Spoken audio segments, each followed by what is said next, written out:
forward, and we're back in Scarmonde.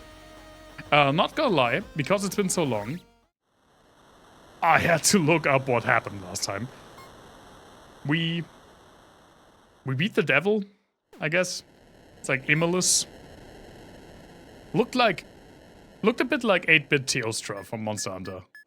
Which is very fun because, I mean, it's only like 1.5 weeks until Monster Hunter Wilds. Which, obviously, I am wild about. And we got the third of the Dragon God's Sacred Treasures. We got the Still Flame Staff.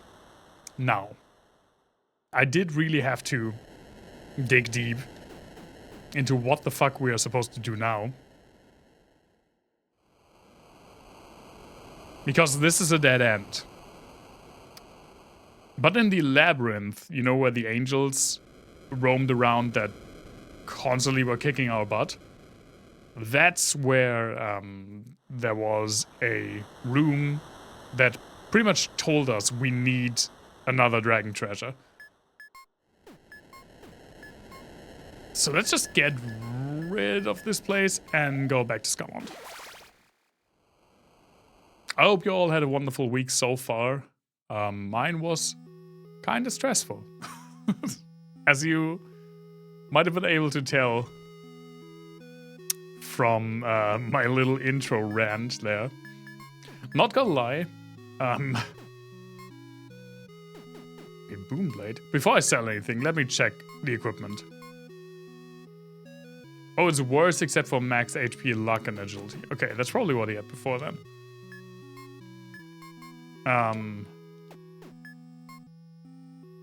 Alright, I can check here. Y'all don't even want to know how badly for this stream I just wanted to be like, psych, we're going to play Dragon's Dogma 2 because I've been obsessed with Dragon's Dogma 2.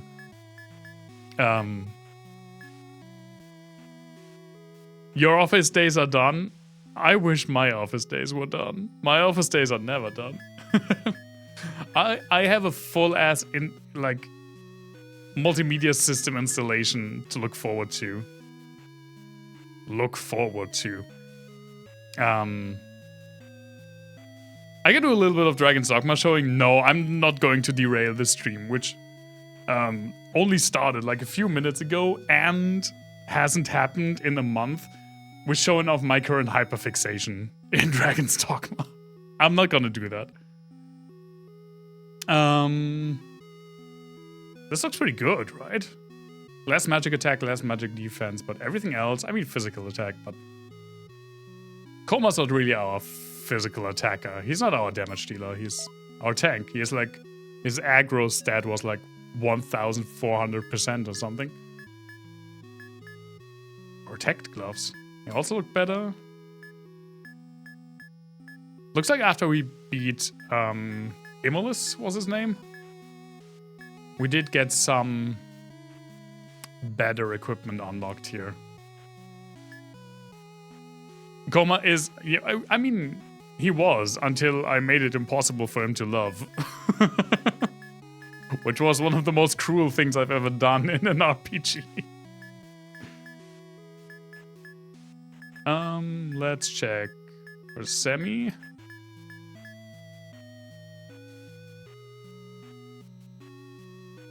Nah, I think she already had that one.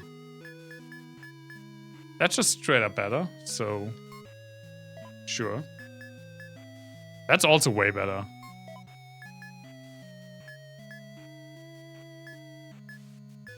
But yeah, Dragon's Dogma 2, I played the first one late.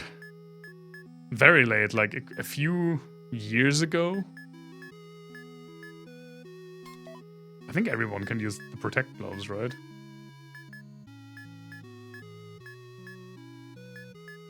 And I had a lot of fun with it, so I was really, really looking forward to Dragon's Dogma 2.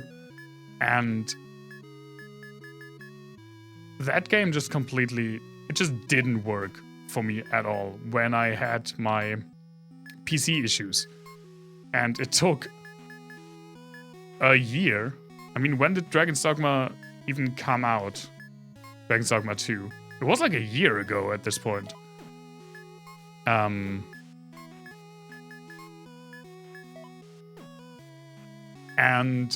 now I finally fixed it. I can... Like, that was my final and definitive... Ooh, the magic foot wrap. Who did I get that for? I think for Sammy. Yeah. I can now finally and definitively say that, yeah, the new PSU worked. Because Dragon's Dogma was the game Dragon's Dogma 2 was the game that was my ultimate test whether that fixed my issues. Because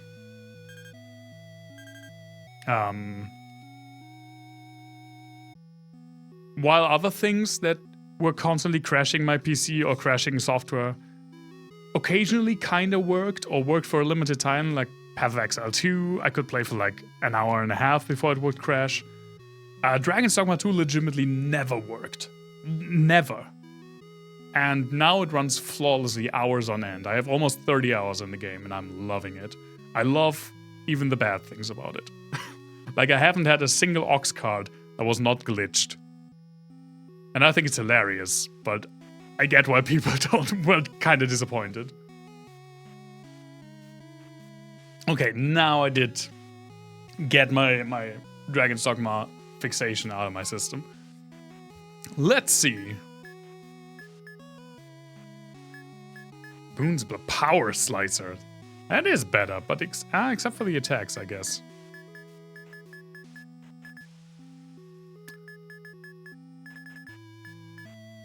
The Vamp Bat? Is that what she has? I guess it is what she has.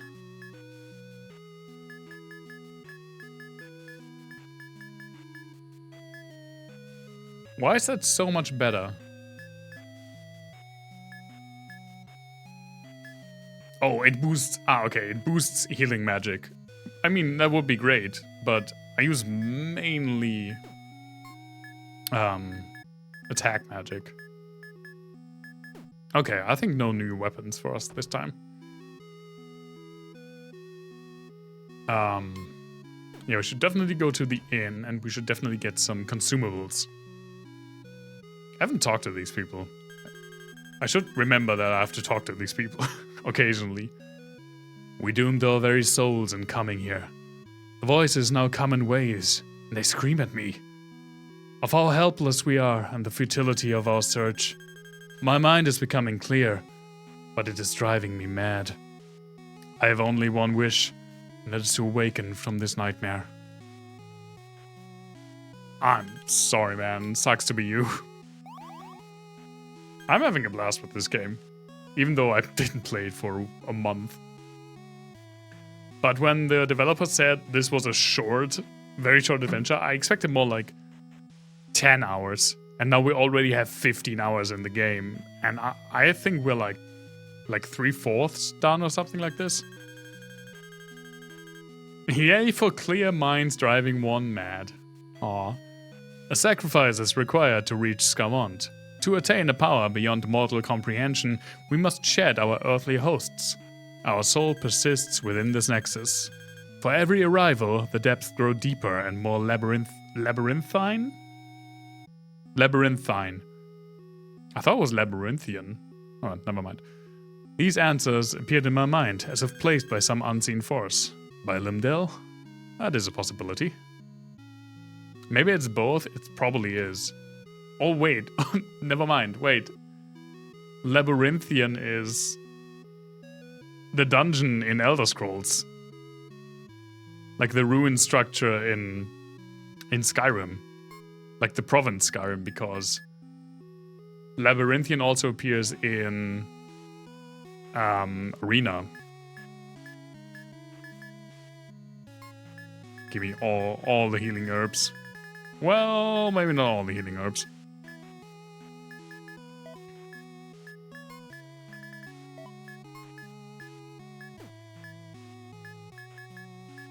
But definitely more, though. That's also something that I want to do eventually. is play through all the Elder Scrolls games. Because I haven't played through Arena. I haven't played through Oblivion. Believe it or not. Which one was the newest way down? I definitely want to do healing herbs. I think it's this one. This looks right. We had the scenery looks correct. I haven't played all the way through Oblivion. And yeah, Giant's Labyrinth. This was somewhere in here. And beyond from this side. Now I don't remember where this dungeon part is. Thank you so much for the follow, Speckschürze. That's an awesome name, by the way. Thank you so much for the follow. Really appreciate it. It's so rare that someone follows me, especially for a game like this. I'm really happy that people seem to like Scarmonde. It has like a total of, I think, 12 people who follow the game. I think it was Tempest on Twitch, and I think it deserves more. I mean, obviously, it's a niche title, but for the niche that it occupies, it's really, really good. I need to turn down the music for me a little bit.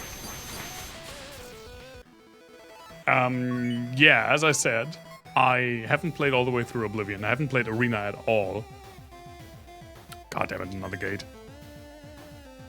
Now it really sucks that I haven't played in a month. Where the fuck do I go? This is the same thing that happened before. I haven't played through Daggerfall. I only played through Daggerfall once. And that's like years ago. Probably need to go deeper, right? Isn't the goal to go ever deeper into the depths?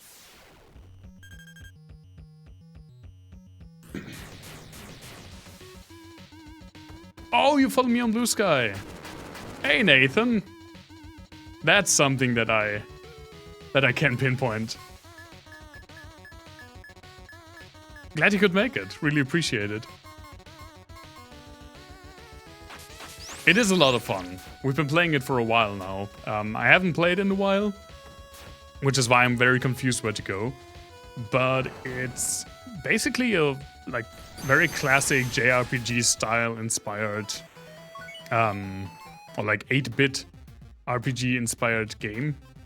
I think this is where we originally came into the labyrinth. By a single developer who does a few of these games, and it's what I like in these games, because you... I shouldn't drink fizzy drinks on stream, I always do it, and it's always a bad decision. You basically you create your party from scratch like Final Fantasy 1, and you have a choice of like 16 classes in the beginning, and it's really fun to just customize.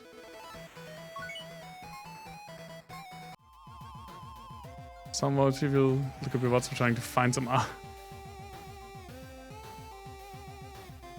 Yeah. That could happen.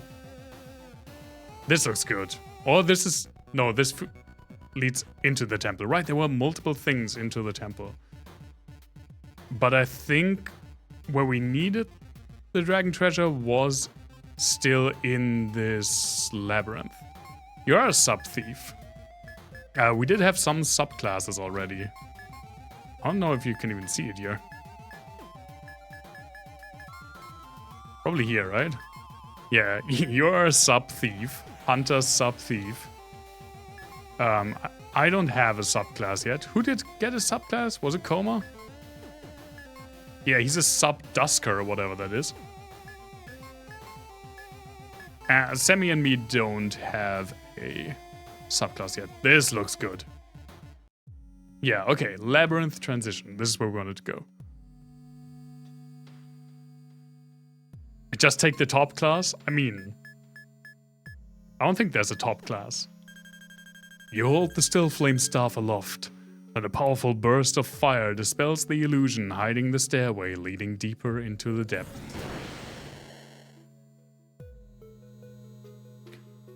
As a German, German is my native language, what level of magic is over to prefer? I think I constantly need more level 1s, actually. That's kind of good. I hate the word depths. I always want to say it wrong. The Leon Peril, guardian beast of the depths, draws its power from tech air. Tech air? That sounds like a fighting game term. The beacons of light strengthen the beast, allowing it to completely dominate any foolish enough to challenge it. Anyone foolish enough? Never mind. I was trying to give it like a mysterious air, but then I stumbled over my own words. Corridor.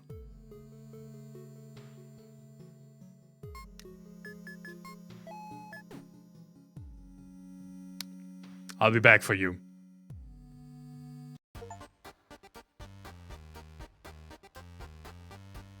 Fourth overworld? Third overworld? I think it's the fourth one. I need to have a word with the developers. It's only just a little small adventure. You will be done in a very short time. Please don't expect a huge game. This is the fourth overworld map. Here's a clothes. It's also very annoying, yeah.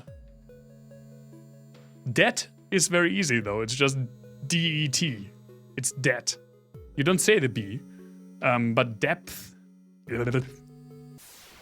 I try my best. Leviathan? Hello? Okay, how do you play this game again? You probably don't like ice, right? Or you really love ice. I will find it out. Yeah, that's one of the reasons why I want to also move Final Fantasy VIII. After we're done with this, there will be a synth stream. And then we will do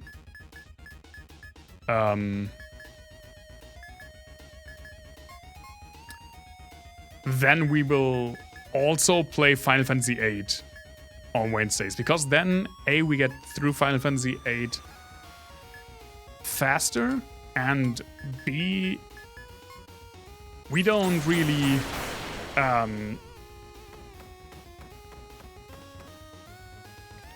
well, good thing I saved. Fine. We'll load once we're dead. Okay. Okay. I get the message. There we go. Let's just fuck out of here. Then it doesn't hurt as much when I skip a stream a week, because it's just one game that gets, like, we only lose half of the progress in one game that week, and not 100% of one game. I failed. I don't know what to do. I couldn't maintain that conjuration, so he's gone. Again. What do I do? What do I do? Father told me I was the best. I was supposed to be the greatest mage that ever lived. And he was to be there every step of the way. Then he dies? Just like that? So unceremoniously. And now Scarmonde is thrust into chaos, and not at all the safe haven it once was. I was there like 10 minutes ago. It seemed fine. I mean, everyone was depressed. But everyone had been depressed there since I arrived, so... Everything is falling apart. Absolutely everything. Things Fall Apart? It's a great book. Sorry, Dad. So very, very sorry. We'll be together soon. Well... Does that get me to the red orb? It does. Okay. So... I mean... Obviously there could be, like, another trapdoor that opens up somewhere. But I wouldn't be surprised if this is the last warp. We'll see. Oh yeah, the Wi-Fi in the train is notoriously bad. Everything will be uploaded. I upload all my VODs. So even if you miss it, you can check it out later. And it will be a while. Hello, Floating Island. It will be a while until I'm doing it. But it will all be on Blue Sky, like announced. Thank you so much for dropping by, even though Deutsche Bahn internet is hilariously bad. I really appreciate it. And the follow as well. I hope you arrive well. That's also something that's not, like, guaranteed when traveling with the German railway system.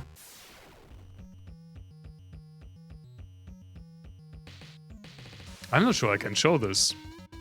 Those are some pixelated boobs.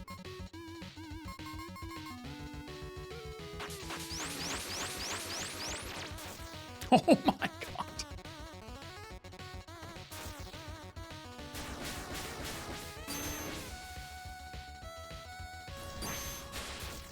Why do I even have another party member than Kikon? Also, where do I go? Like, I only had a map for the last overworld. Skylord's Hideaway? Let me use some of my, like, newly found orbs. I have so much level 2 orbs. I don't have enough level 1 orbs. That is my biggest issue. I could get XP gain. That would be funny.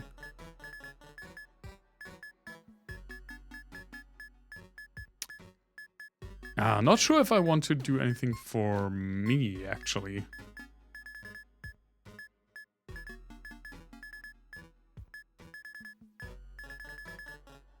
I mean, Armageddon. Strong mighty damage. All of the strong spells. But I don't have enough level 3 orbs for that. Let's keep it at that for now. Also, we got new music.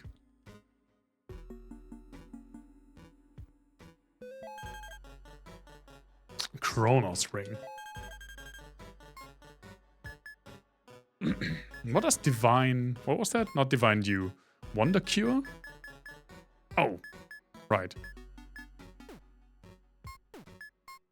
No, equipment is here.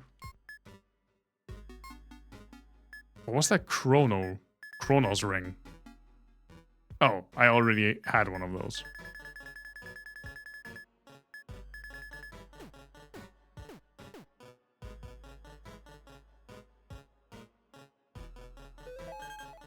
Apathy pin. I think that's what Coma has on him right now. Yeah, that's the 100% love resistance. I think I can remove that now from him. Actually, do I want to remove that from him? It is pretty handy.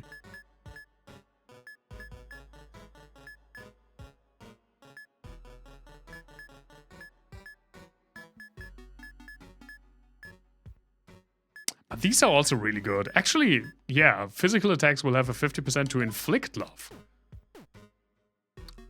Let's turn this board around. Yeah, I don't think there's anything else here.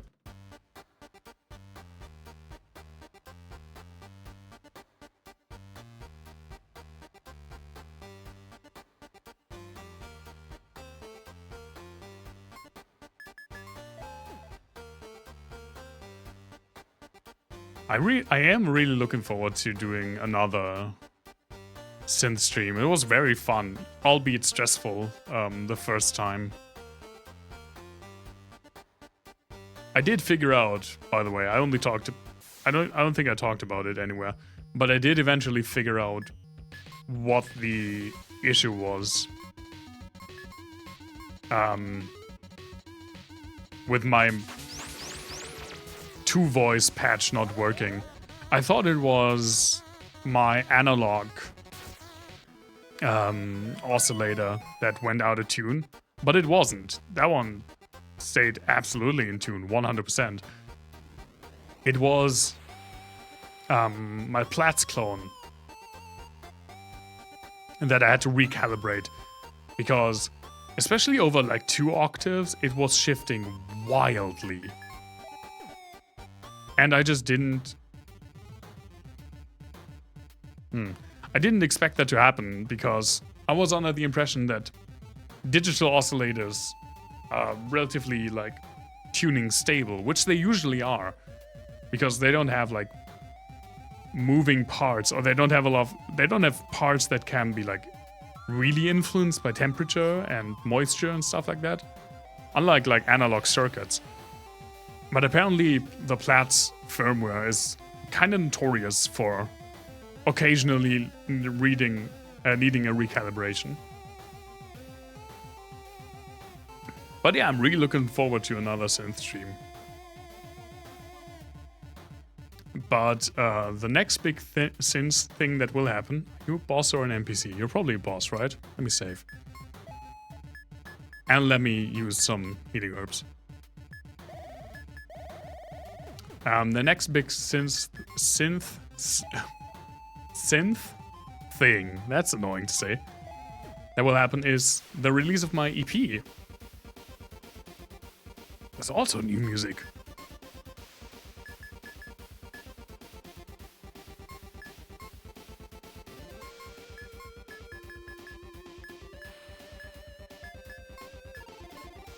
Which will release on the 1st of March. I still need to look into amp wall. I will do that once I have a little bit more time. I definitely want to put it on there. Sparky, who was in the stream multiple times, was nice enough to send me a DM on Blue Sky telling me of her experience setting it up. Which apparently was really easy. What do you use against? I mean, I guess ice against someone who's petrified?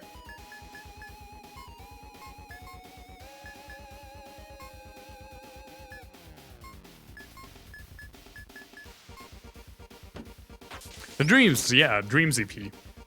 And it will be on streaming services, it will be on YouTube. And since it comes out on a Sunday, there won't be a weekly patch that day because it's just... I mean, you get like 6 patches on that day. Did I not? Oh, that doesn't cure blind. This cures blind.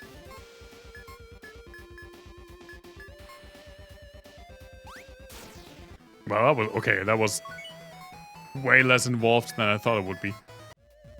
Yeah, it's really nice to hear from someone who actually went through with it. I know a lot of people use Bandcamp, and I've used Bandcamp as a customer. But I never made a Bandcamp for my music. I probably should have a while ago.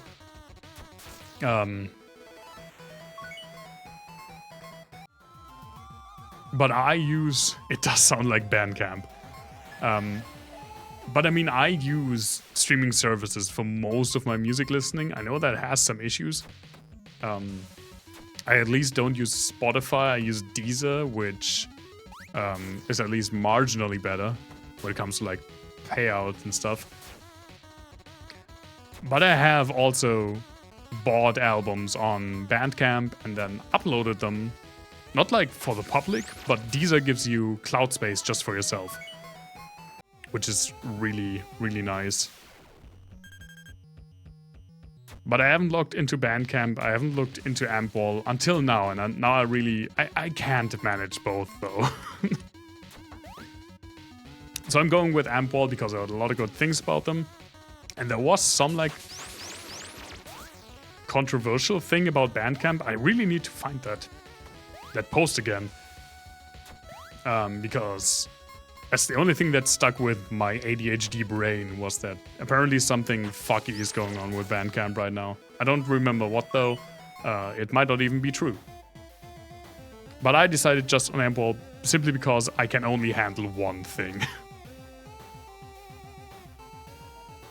But yeah, for the streaming services and for YouTube, it's all done, it's all uploaded. It'll go live on March 1st. And it's my first are these like just 2 paths? It'll be my first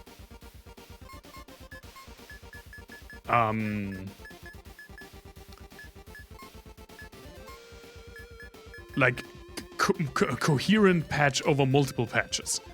Like, obviously it's not the same thing, but the theming, I have a very, like, I went through it with a theming in mind, which is something that for the weekly patches I usually don't do. The weekly patches for me still are more of a proof of concept than actually finished tracks. That doesn't mean that I don't like them. There are some that I really love, actually, like Fire Shelter and In My Talents I Shape Clay. I think are 2 of the like best music things I've ever done. But they usually start with, not with a theme, but with, oh my god, you finally see, thank you developer, you finally see when a character is poisoned on this screen.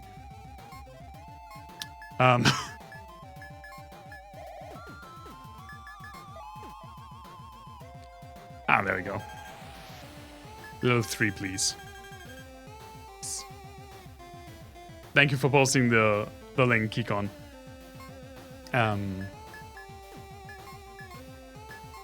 When it comes to my weekly patches, sure.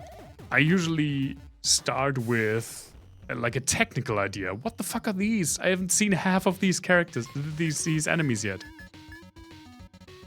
Could try a new spell though. It's more like, oh, what happens if I don't know, this time I want to do a patch with FM synthesis, or like heart sync, or mixing together multiple CV sources.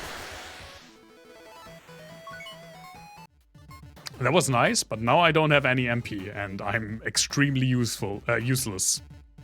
I'm extremely useless without MP. And since that's like a boss character again, let me just pump a few elixirs.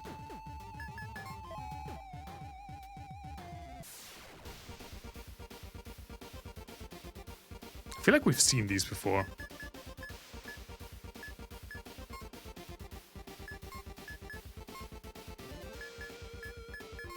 But I'm always careful, so let's go with like barriers and shields and stuff. They may be recolor, so they may be stronger than I think. They do. Everything in this world looks depressed. I have done a few patches that have theming, but most of them weren't weekly patches. I did Guernica, which was based on the Picasso drawing, the Picasso painting, and I did my Panic patch, which I'm still very proud of, and I legitimately, I mean, it's not super bad, but I do feel it when I listen to it.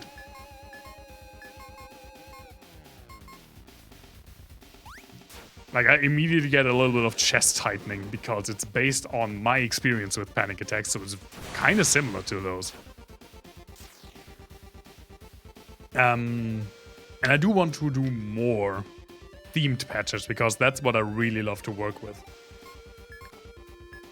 Not even just for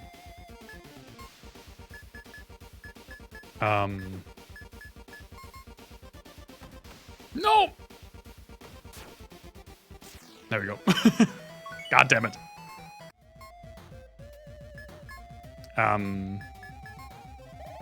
Not just for synth music, but for my music in general. Even the like album that I did. I like to work on themed projects. Like sometimes adaptations, which is something that I really like to do.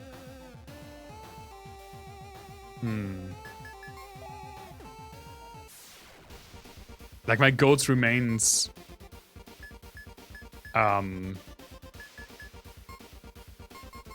Goats Remains album was pretty much a retelling of Morrowind in like instrumental musical form. And I do have at least 2 like bigger synth projects planned. I wasn't even planning on the Dreams EP. It just kind of happened. Yeah, they really get the inspiration flowing, and you have something to like hold on to while you work on it, which I really like. I do have 2 more synth projects that are themed that I want to do this year. I don't want to spoil what the themes are. They are adaptations. At least one of them is an adaptation. The second one probably also. I haven't like fully decided what I want to go with.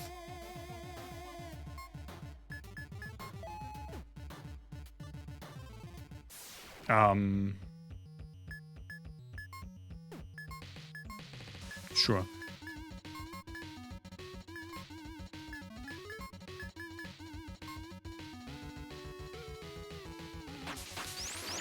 But I will do those.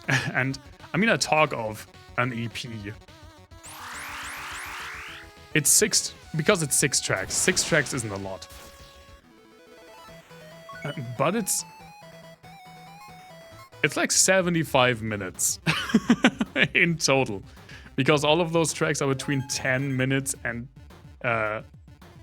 10 to 12 minutes long. Let's get some level 2s, I guess. Let's see what we can get with that.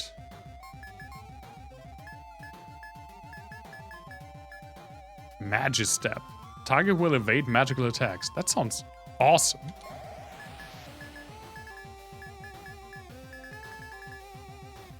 Yeah, pretty big-ish, actually.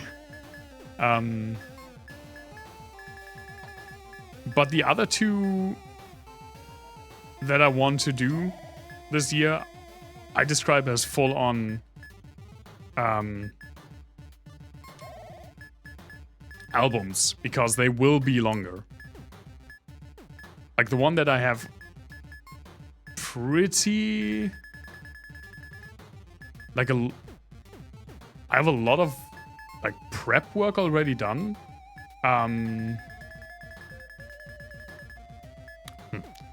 I estimate to be around like 2.5 hours long.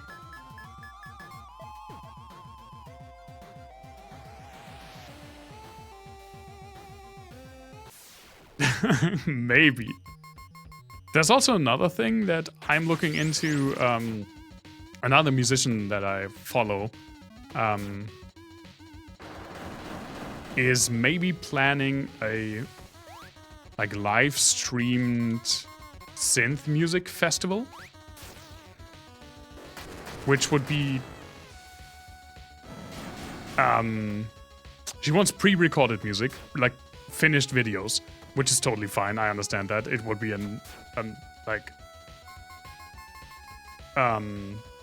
it would be a nightmare to organize. Yeah, hi Davey. I haven't been around for a while. On Wednesdays, that is. Wednesdays have been annoying lately. Like at work. I usually came home from work being completely drained. So I didn't have energy to stream. And it almost happened again today. But I powered through. Yeah, I'm fine. It's just a lot at work. And actually, it's not even like consistently a lot of work. But somehow it always concentrated on Wednesdays. But Sunday streams, I mean, I also missed some Sunday streams. But last Sunday it was a stream, so it's kind of getting back on track. We have a lot of people that are sick at work. So us people who are still there have to compensate, obviously. And there are a lot of things happening at work, so it's doubly problematic. But in general, it's fine. Where was I? Oh yeah, so I think I will try to put something forth for her, like little festival project. I think would be awesome. And something that I can promise it. I maybe shouldn't even say anything about it because it's already super early to talk about. But one thing I really, really, really want to do is do a live performance scoring a silent movie. Probably only a short movie. Like 20 to 30 minutes. Because that's just super fun. But I would have to really, like, that would be a lot of prep work and a performance. And a long performance at that. And I haven't really done a synth performance. I record patches that I just let sit or maybe occasionally reach in to tweak something. But most of the time I just patch something up, go away, and then let it do its thing for like 15 minutes. So a performance, especially one that would be like half an hour, something very different. But scoring a film is such a cool practice, especially a silent movie. So that is something that I am looking into. But it's in a super early phase. Don't expect anything like that to happen in the next like 3 to 4 months.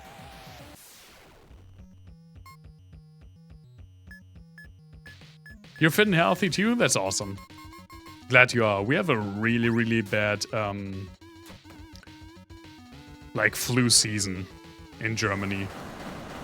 Flu and other respiratory, you know, respiratory diseases. Like when I was sick a couple of weeks ago, it was actually kind of fine. Like I was sick for a week, but I wasn't knocked out. I didn't have a fever. It was just like coughing and being annoyed by it. But when I went to my doctor, she told me that 40% of overall cases she has at the moment was COVID. 40%. That's a fuck ton. Yeah, I mean, I would have to plan it out meticulously. It wouldn't have anything to do with anticipation. I would have to know what to do when. I pretty much have to write myself a score, which says now. I mean, I wouldn't do it. I would have some flexibility. I want to have some flexibility, but I basically would give me like a at this point, increase intensity, do a filter sweep, change notes to this, change channels. And I would have to plan that out completely and pretty much just have a visual score, like a classical instrumentalist going through and playing it live as if I were playing in an orchestra. Or like a solo performance on piano or any other like classical instrument. Which is something that I've never done. I mean, even when I was more of a live musician, I didn't play classic. So I didn't have the situation of standing behind a note stand, having a score in front of me and playing from that. I mostly played either metal or jazz. And for both of those, I did not have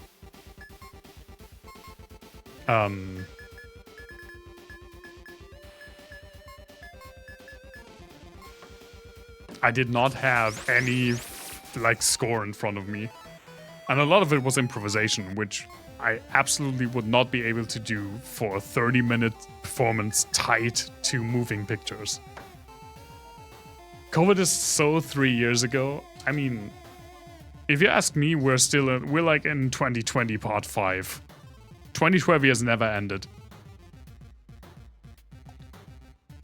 You do plan out stuff in metal and jazz, but there is a way more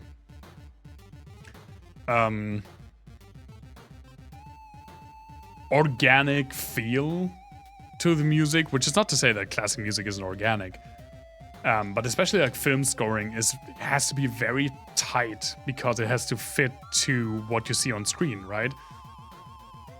While in a like small form metal band, or even in a jazz band, where you're trained to listen to each other, you don't play to a score. You learn your things, like you learn to play your stuff flawlessly, because I mean jazz is complicated, and you can play jazz to a score, but oftentimes you learn it through practice and you internalize it, and especially jazz has a lot of improvisation, so you only usually memorize a cheat sheet or a God, I haven't played lead sheet. That's what I want to say. I was like, I haven't played jazz in a jazz combo in so long that I forgot what it's called. Yeah, especially like when I was still in a metal band, I usually only had drums on my monitor. Or mainly drums. I was the guy like John Entwistle, and not just because I play bass.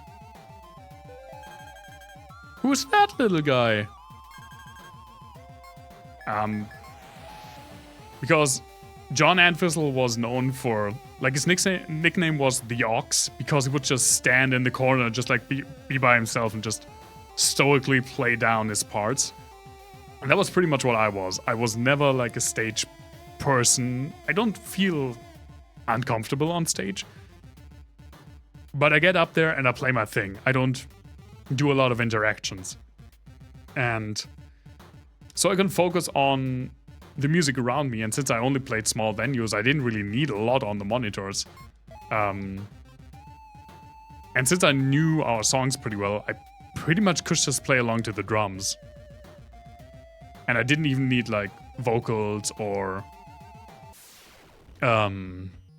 guitar or our synth player, because I could just play along to the drums.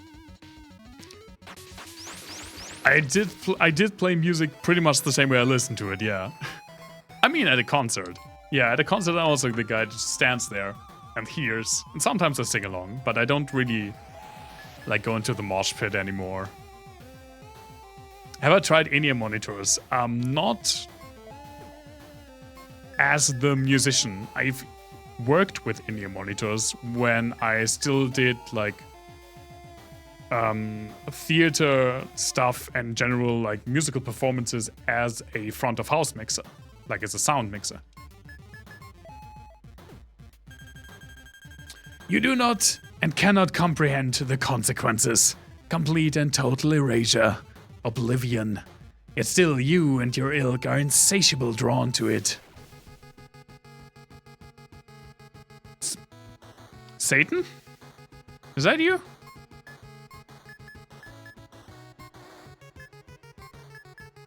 Is that Satan?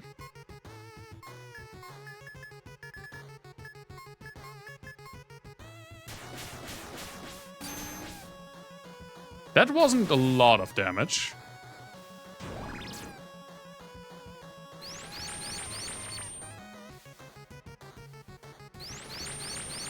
He does this. He is tucking. Satan is officially tucking. I mean, good for them, right?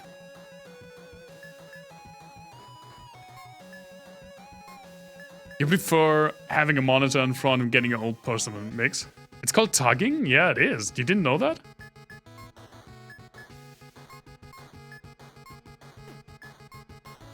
I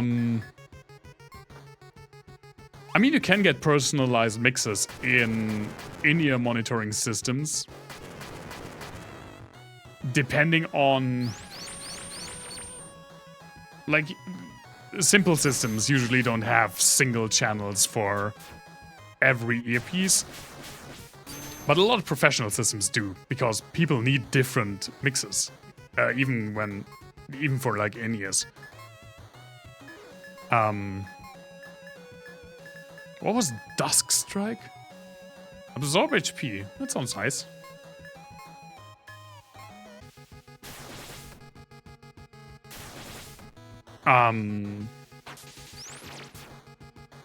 What was I want to say? Alright, but the problem with monitors, having monitors on stage, is that you increase the noise on stage, which makes it harder to clean up the mix. I mean, it's not impossible. People did it for a long time and still do it, especially in small venues. But it's way nicer for the front of house engineer and just usually for the mix in general to have everything in ear, so you don't. Yeah, feedback is also a thing. Obviously, the more noise you blow towards the microphones, the higher you have a chance of getting feedback.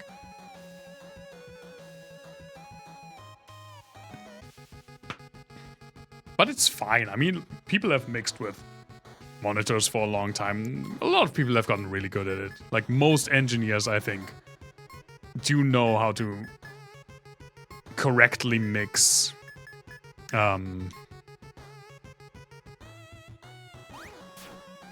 mix with, like, monitor speakers. Do men tug in order to feel like having a tail? I mean, not all of them. But maybe?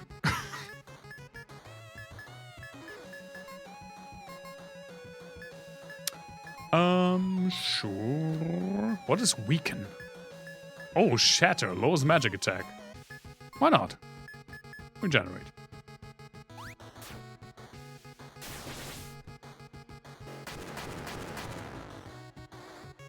Yeah, you usually do not use an omnidirectional mic on stage. Also no 8s. Well, you sometimes use 8s because you want to use ribbon mics, and ribbon mics, by definition, unless there's something like specifically built around something, but ribbon mics are figure 8 microphones. But no, you use cardioids and cardioids and supercardioids and stuff like that. I actually have a big issue. Did this even do anything? I mean, I got something from it, right? I got the spear. Oh, I think I also got a key. I kind of skipped through it a bit too fast. I have a big issue at work that the people that my co-workers, who are really nice guys and who do have their own strengths, but none of them are audio people.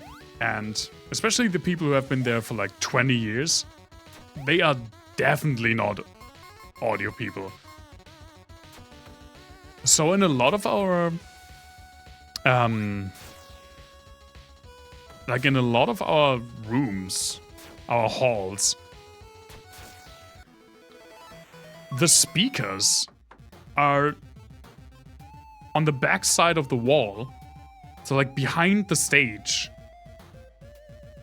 And they only bought like Omni like clip-on, like lavalier. Like what are they called? Just lavs, like Omni lavs. It's a nightmare. It's an absolute nightmare. I had so much trouble getting them to lavalier to even. Yeah, the clip. Yeah. I was like, I know it's called Lavalier, but I don't know. I never heard that said in an English sentence, I guess. I only heard laughs. But yeah, that's obviously where it comes from.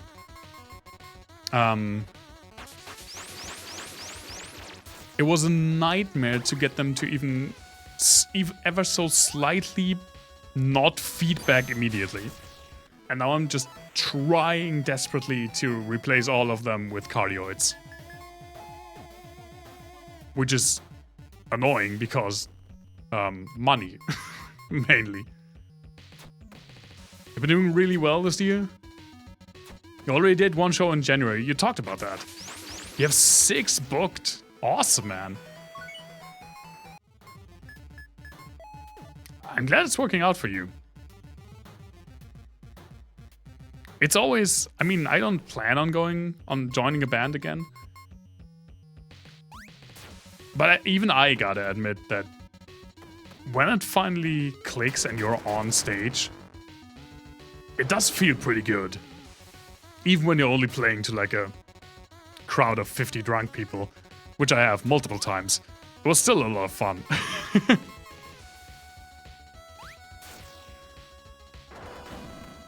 Yeah, the thing with people who like study multimedia systems is that that usually means like cameras and video editing and everything that has to do with pictures. And they usually know jack about audio, which is really annoying, but it also means I'm really wanted there, which gives me a bit of leverage, which I like. Buy your own backlight, analog mixer monitors, fully self-sufficient. That does make it easier.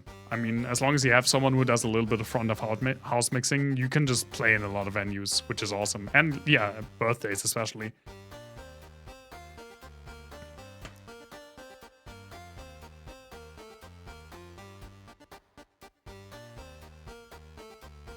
Let's see, I'm already lost on this, like, 4th overworld. Oh, that's a nice noise riser. There's something! A structure! Yeah, that's something we have also done. Temple of Change. Like in very small venues, I had the mixer beside me, and we would just do a really rough mix just to have something.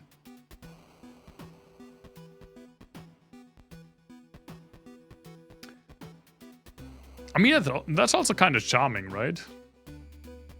I remember going to concerts that were pretty much staged in a living room or like in someone's attic.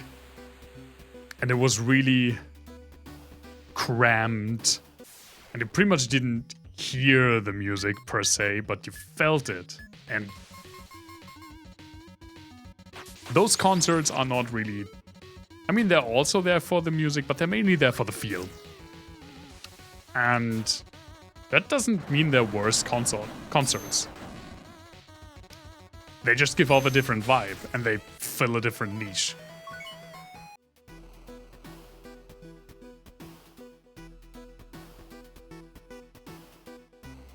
I'm kind of afraid that this floor will crack.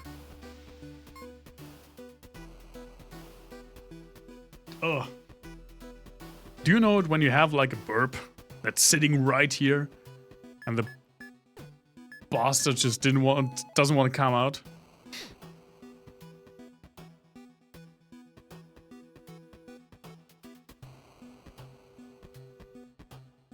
Usually the IA base. Yeah. Yeah, that makes sense. It's definitely way nicer in small venues when you don't have to mic the drum set. I had a talk with a friend recently who is in a band. Like also a very small band. They have done a few gigs, but not a lot yet. And he asked me for his guitar what amp I would recommend him for live guitaring, and he was not happy with my answer because I said, what do you mean amp? Because my recommendation was get a laptop and a DI box and a good amp and cabinet simulation software. And he was not happy with that answer.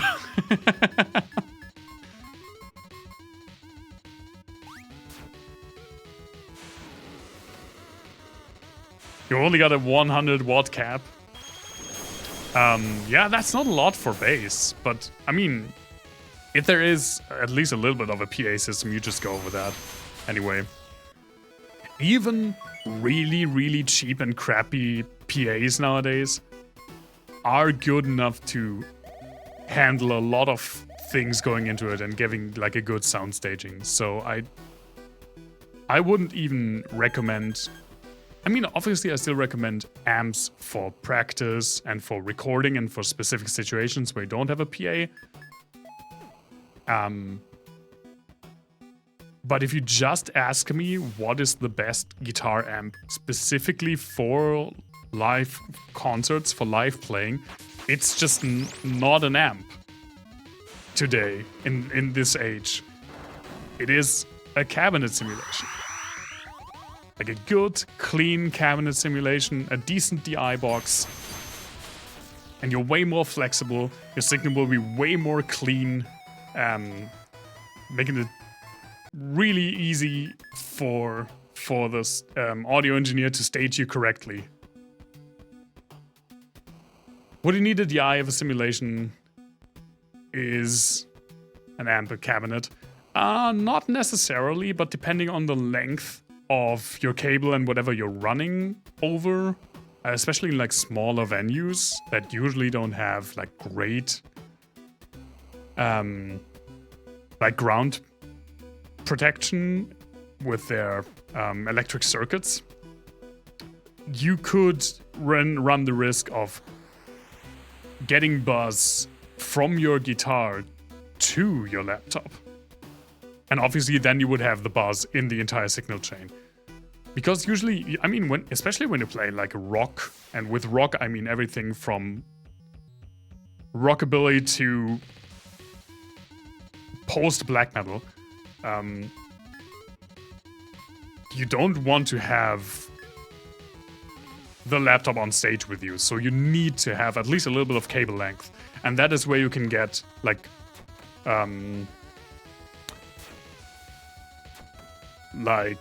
electrical hum.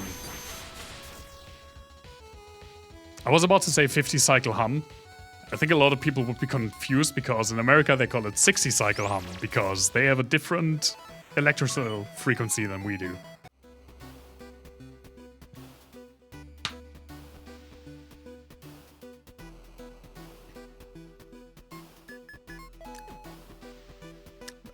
They mainly have a worse one. 240 volts gang rise up. It's just superior to 110.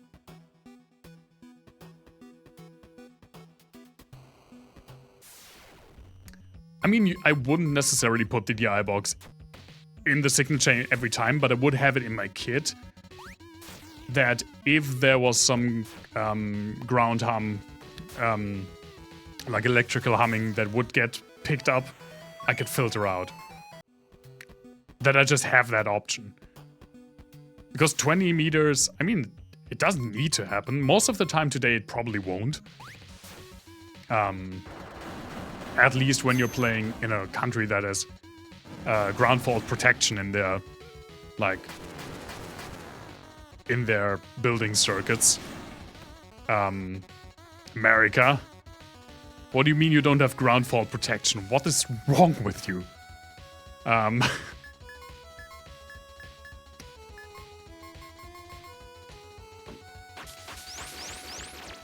But yeah, it's just 20 meters, you just can get something in because a cable is pretty much just an antenna. Or rather, an antenna is pretty much just a long cable.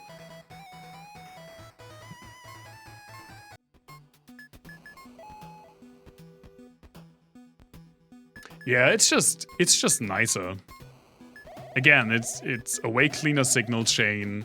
You don't have as not much noise. That's like the main reason, actually. You have more control over the sound. It's better. It's way easier to reproduce the same sound over and over again in the exact same way. And also, again, you reduce noise on stage. And that's actually worse in small venues, obviously, because the stage is smaller, the stage is way closer to the audience. So I think more noise, which you usually have in small venues because they don't have as good of a PA system, they usually still have like monitor speakers on stage, would also increase noise. All of that muddies up your mix because it gets shoved into the monitors again and it gets shoved directly into the audience.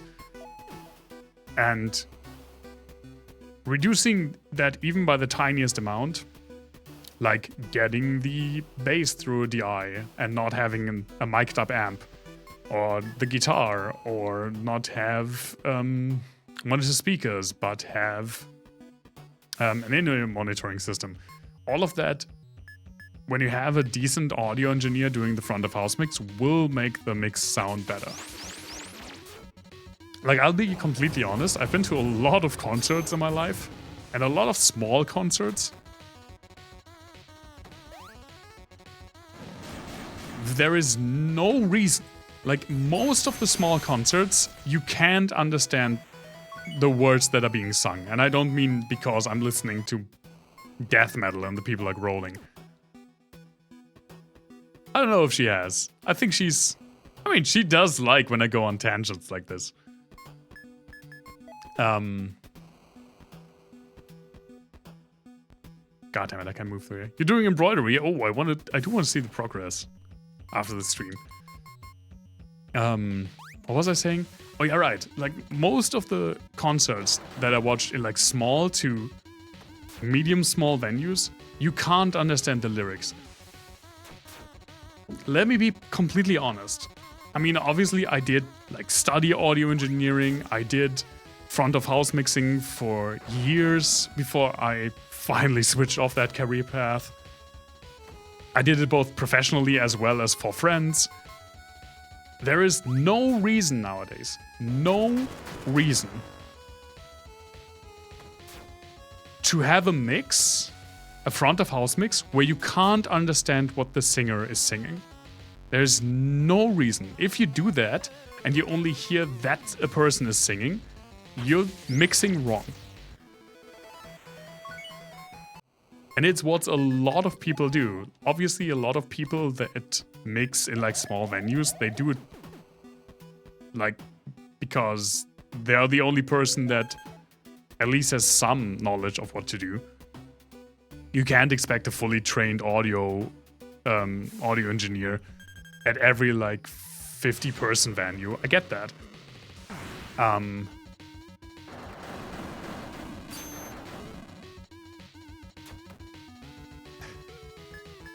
But there's no reason. Just use a compressor, man. It's not that bad. Every single stupid, small digital console, mixing console, has a compressor for every single channel. Do frequency separation. A lot of people just mix way too loudly. If your concert is, if your concert venue is small, you don't need to mix super loud. It's actually really bad if you mix way too loud. What is this, by the way? The skull? That's kind of freaking me out. There's also no reason when you have a pixelated game to have a non-pixelated font. We did talk about that tension. Look at Scarmonde doing it right. Look at how clean this is. The font matches the style. DFA? They might call it something else in German, so I don't know what you mean.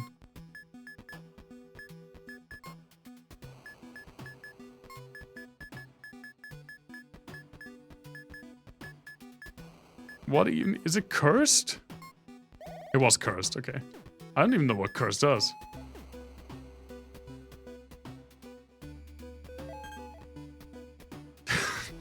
The does fuck all button. Yeah, that's something, yeah. I mean, I myself never had to do this. Well, kinda. But in different ways than a lot of people. But I do remember a story, like, a teacher of mine told that he was mixing an album, and the people were really unhappy. Like, the band was really unhappy with the mix. They didn't really like, or they're not really unhappy, but they felt like something was missing. And he basically told them, okay, I'm going to redo it. Just get some coffee, get something to eat. And what he did when they left, he just turned the mix, the master up 3 decibels, and they immediately liked it. Way more. Because loud sounds good, and he didn't change anything in the mix. Yeah. Yeah, that's a thing. Hearing psychology is a fascination, like a fascinating topic that I know way too little about.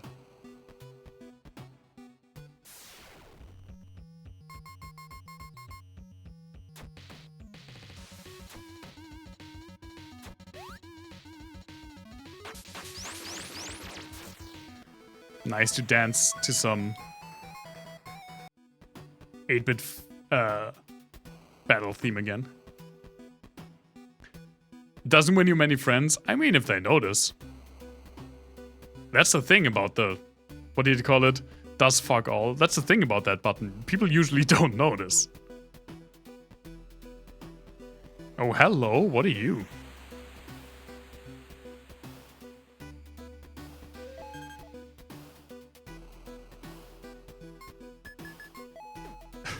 One of my teachers, I mean, I had a teacher at university who did a lot of producing himself.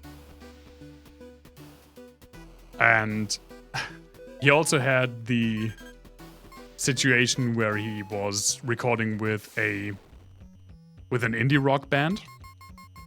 And they really wanted to get like a very vintage sound, so they'd spent a lot of money on I think it was like an OG 50s Fender amp, which are amazing. And they really wanted to use that amp, but it didn't really work in the music that they wrote. Like in the mix, it didn't really work.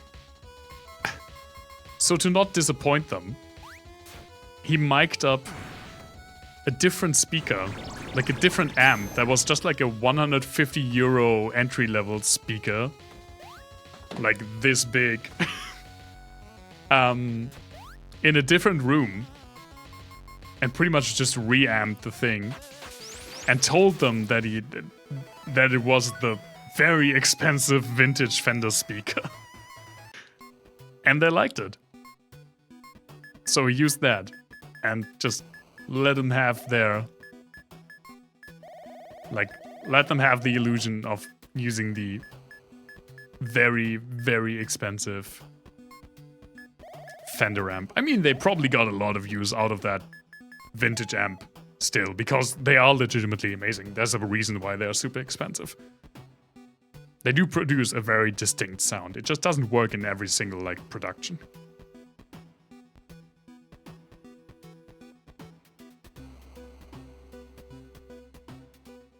Yeah, when you do everything yourselves, it definitely can get tough.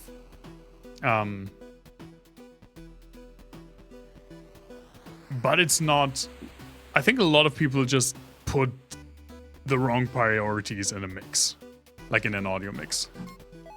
Especially when it comes to rock. A lot of people think the guitars are the most important part, and thus put all their work into like a fat guitar sound that takes up way too much frequency space. Like the bass gets dropped, half of the drums get dropped, the vocals get overshadowed by the guitar, especially distorted guitar. People just tend to push everything into that, and then the rest can just fight for the little space that's left in the frequency spectrum, which is not a lot. What is this? These shrines shall impart. Oh, right, it's another class change.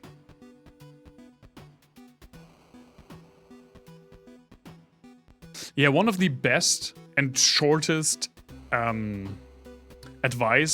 pieces of advice that I've been ever given when it comes to EQing is, and that's something that pretty much everyone does wrong when they start out.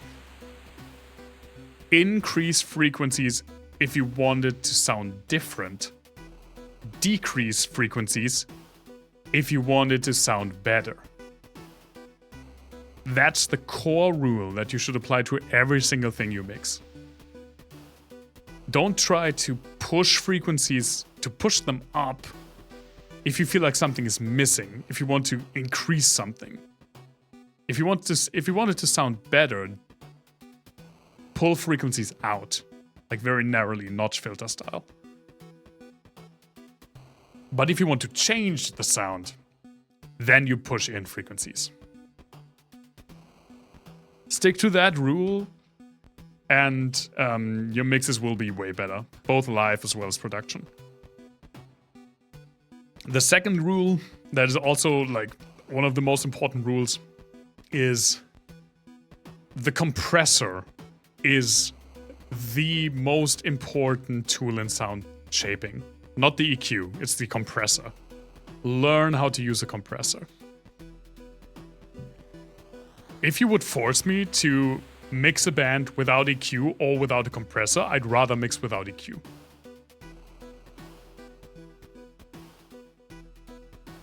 Though it would suck to have neither of them, to be completely honest. I had fun too. I rarely get to... I mean, not rarely. I do it at work all the time. But it's fun to geek out about audio. I mean, that's what I studied, and I have a freaking bachelor's degree in. Thank you so much for dropping by, Davey. Really appreciate it. Nice to see you again. Yeah, I hope we have a good rest of the week. And also don't get sick. There's a lot of flu going around. See you soon. Now, to the difficult decision. What do I want to give who? I feel like I want to give Semi something. My skill set feels kinda complete with just Sage. Though I could give me Mage as well, which I think I will do. Maybe Dancer. I don't even know what Dancer does, to be completely honest. Still, thank you so much. You can rewatch the VODs, obviously, but other than that, I hope to see you soon again. Maybe I will actually give me Dancer. But I want to give something to Semi first. What don't we have? We don't have a warrior, we don't have cleric, we don't have mage, we don't have monk. And we don't have dancer. Maybe warrior?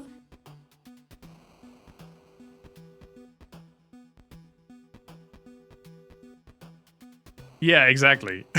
The people who actually stay alive in a fight get the subclasses first. Or monk. I could also give me monk.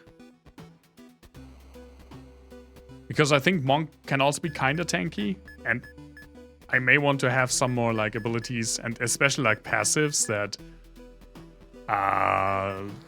make me alive more.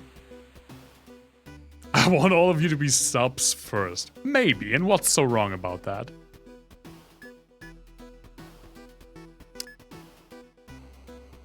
I think I will give me Monk, but only at the next shrine.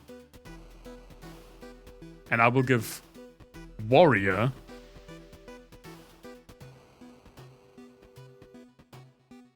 Well, no. Okay, let's just get through it. Let's get Warrior to Sammy.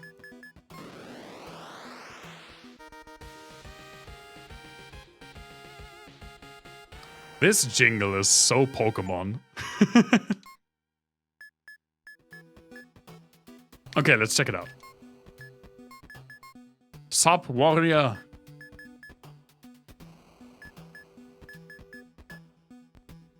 Counter-attack, Thunder of Guns. More counter. Equip spears. Equip heavy armor. That could actually be good. More crits. More hits. Target will counter physical attacks. Boosts aggro by 100%. That's actually kind of cool. Multi-bash. Multi-pierce, multi-slash. Let's do the multi-bash.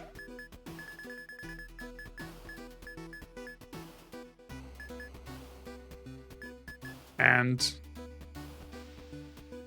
crit rate and counter rate. And hit rate, sure.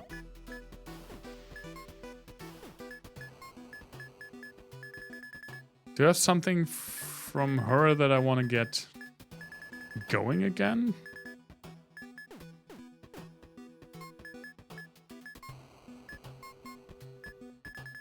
What do I want to get next? Right, the next... I need more level 3 orbs for that. Okay.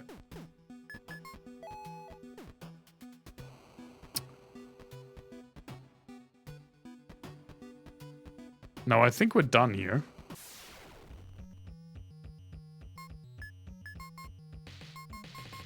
We can use the friggin' multi-bash. Oh, I didn't collect... Well, never mind then. Keycon just did all of it. I didn't have to select a target. All enemies. Huh. All enemies with a stun chance? That's pretty cool, actually.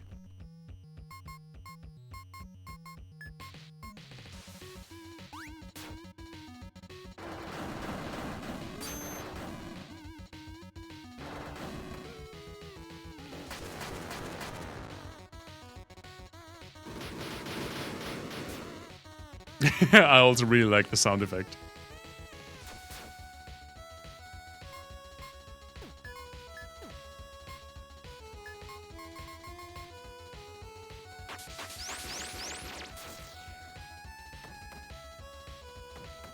Oh, we haven't had a bot in so long.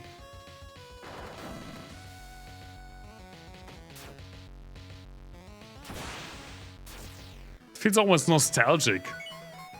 We're gonna buy some viewers here, bot shows up. Where do I need to go? There we go.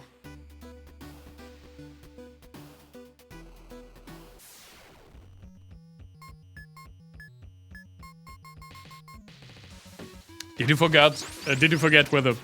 I was about to ask, did you forget where the ban button is? Okay, I'll walk you through it. You click on the name.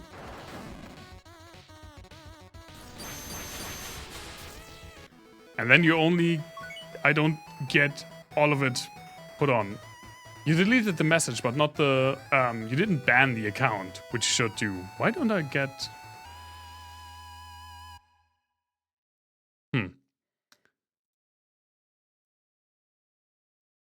I think my in OBS chat is kind of borked because I don't get the entire window. You pushed ban? I only see message deleted.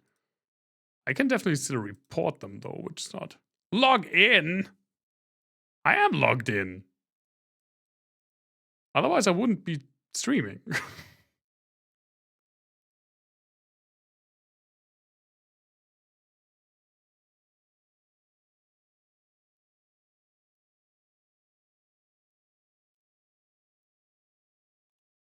Include timestamp. What the fuck am I?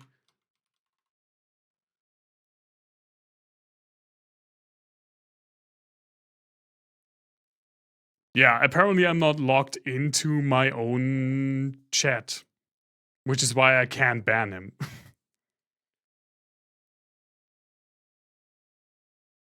Okay, you said you pushed ban. Also, it doesn't, I mean, realistically, it doesn't really matter. I just want the message to be gone. Because it is pretty annoying.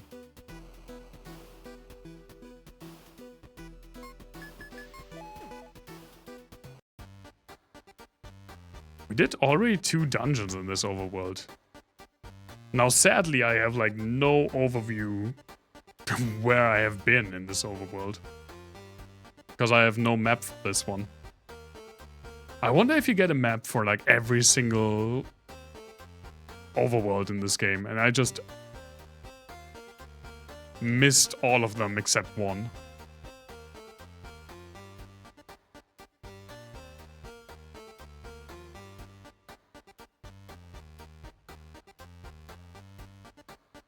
I think I want... Maybe I have to go buy stuff. The last map I found, though. I probably won't stream that much longer, actually. I did push myself to stream today. But today was still very stressful.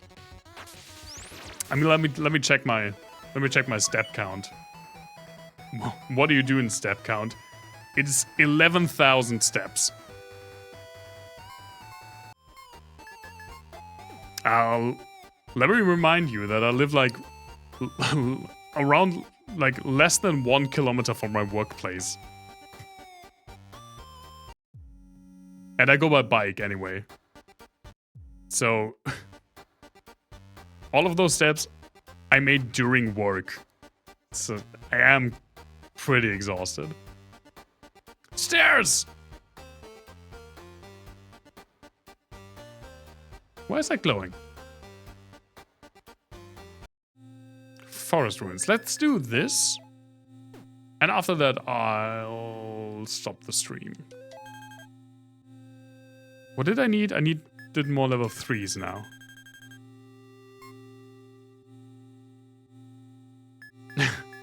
You go up some stairs. That is pretty exhausting. I'll give you that.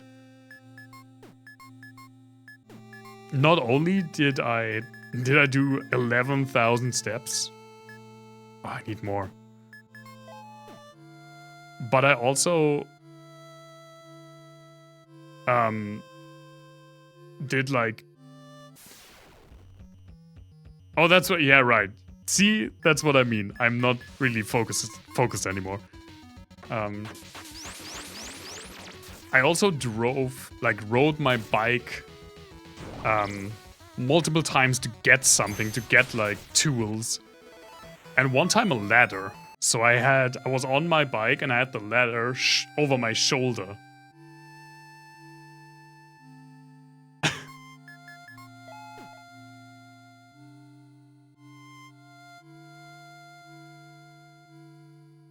And I did have an event that I was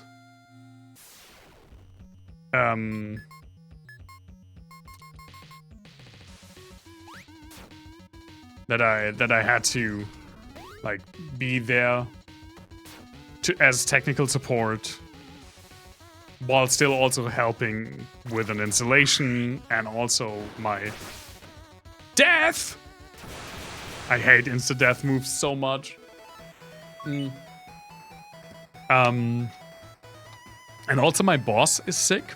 Again, flu wave. But the thing is, when my boss is not there, I'm the boss.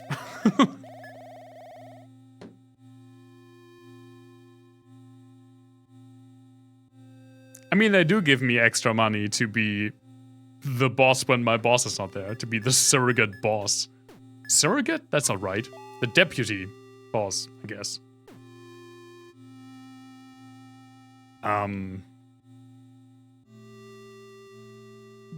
But that also means I had to do his job. And there are a lot of things right now that need to be handled. So yeah, it was kind of exhausting. They don't for taking my own bike. Yeah, they don't. And I don't technically need to use my own bike. But the thing is, if I don't use my own bike for some of these things, it will just take forever. I don't always do it. Only when, like, I do need to be quick about it. And that's my bad practice. A lot of people check their work mails on the weekend, which I don't do. But my bad practice is that I sometimes use my own, like, private bike for work stuff. Young master, please do not turn your back on this kingdom and on your people. For the sake of that accursed place, we wish to shield you from its temptation. The allure of Scarmonde utterly consumes body and mind. I mean, I guess.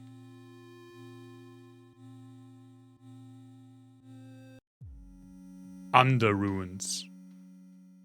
Is he flirting with me? I don't think he was talking to me.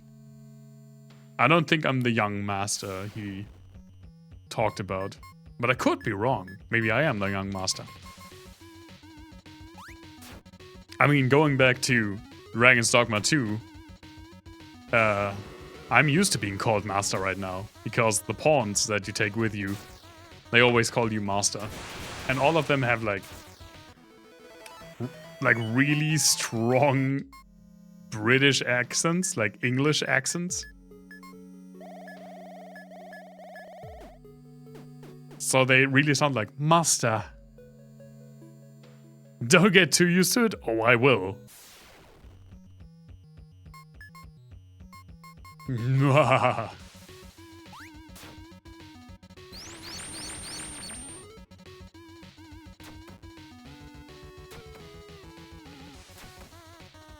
I'm really glad that I finally get to play Dragon's Dogma 2.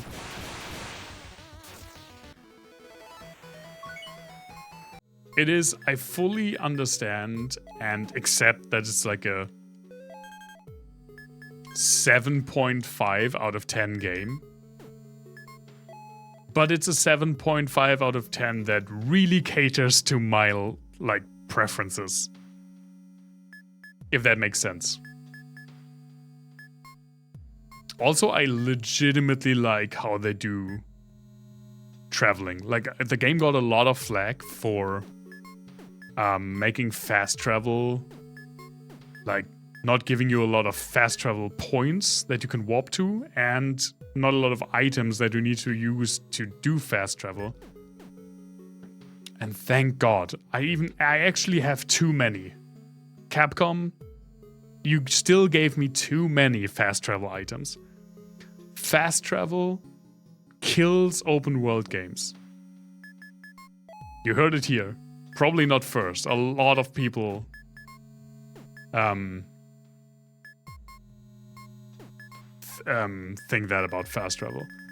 If you can easily fast travel everywhere, you do not engage with the open world. It's just how it is.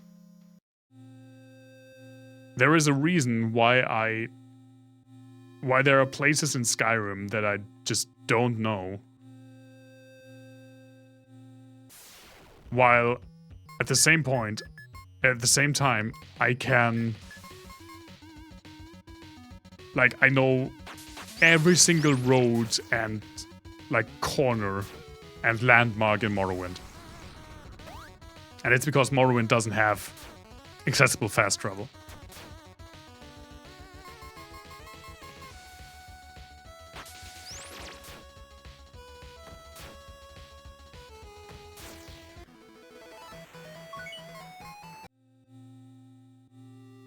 Because I'm nerdy for that game, everyone should be nerdy for Morrowind. It's one of the best games ever made. Like when it comes to atmosphere, world design, and narrative. Not so much when it comes to gameplay. Like especially the combat.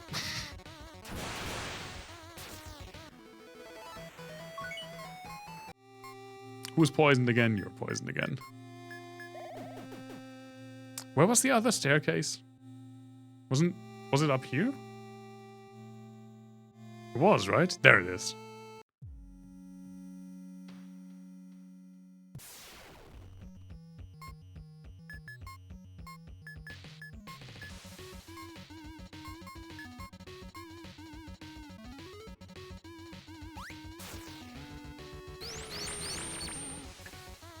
I mean, I have gone on record saying that Breath of the Wild is one of the best open world games of all time. Even though it has like very readily available fast travel, so that might seem like a contradiction, and it kinda is. Breath of the Wild, the first open world Zelda game.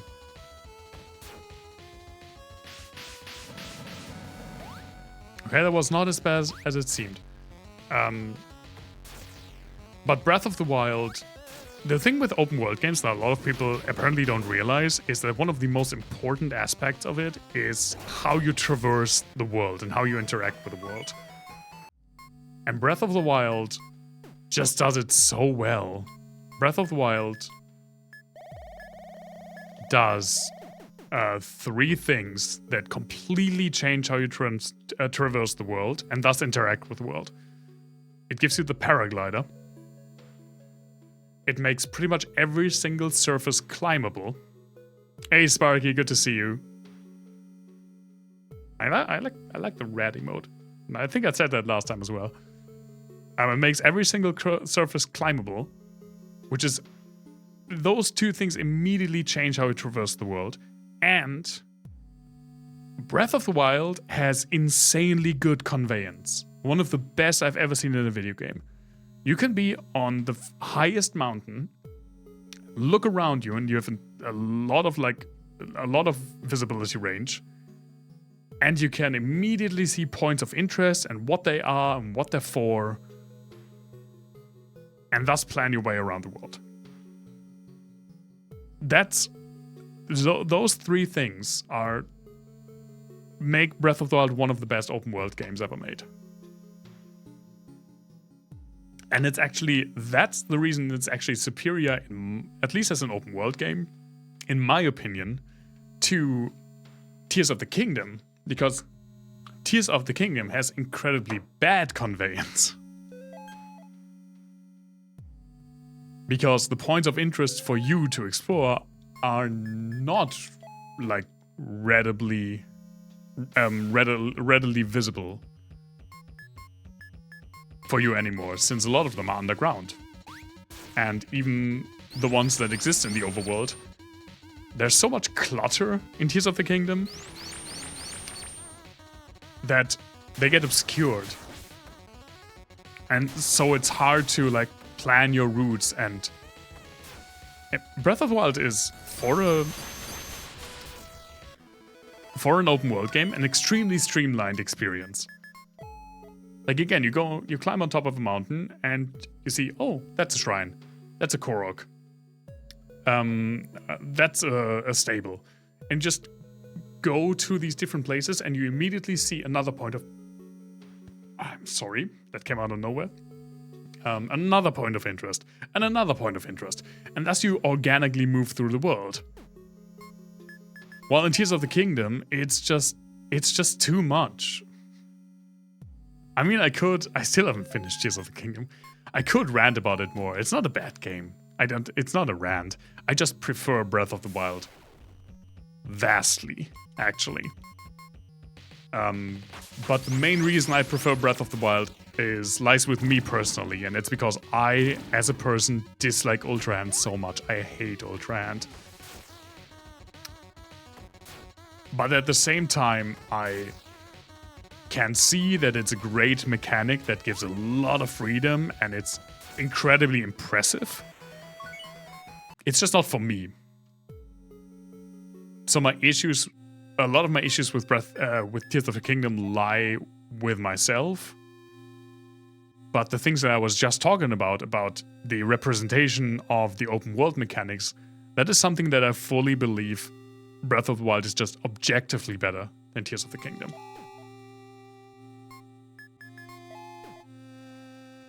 Breath of the Wild is also... It seems weird when I say this to people. A lot of people don't realize this. But Breath of the Wild is a post-apocalyptic setting. A lot of people apparently only associate post-apocalyptic settings with like cyberpunk and stuff like Fallout, like sci-fi and modern and postmodern settings. Breath of the Wild is absolutely a post-apocalyptic setting. You literally see the apocalypse happen. And the game takes place 100 years after it.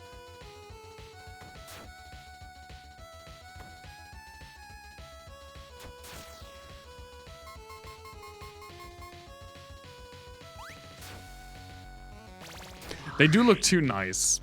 I can see that. But that's something that I really enjoy. Like the apocalypse in Breath of the Wild, like the calamity, compared to a lot of other like post-apocalyptic settings that often go hand in hand with the destruction of nature, and not just the human like cultured environment, but also the natural environment. Breath of the Wild is a setting where nature was very untouched, and so nature has reclaimed over the course of 100 years the things that the remains of Hylian civilization. And I really like that. It has a serene feeling that's still kind of eerie, even for a Zelda game. It's post-apocalyptic. Almost post. Yeah, the Guardians are really active. I mean, if it's post-apocalyptic is because time passes, then all of the Fallout games, except for like one, would also count as post-apocalyptic, because I think like Fallout 3 takes place 100 years after the bombs fell, or like 60 years, and 4 takes place like 100 years or something. But yeah, I mean, semantics. Everything I say about these things are semantics. That's why I get so much into it. There's still the glowing orb. Makes me feel like I missed something here. It is still there, yeah, it's very much still there. Is there something else here? Nerd, you said it. It's nothing new.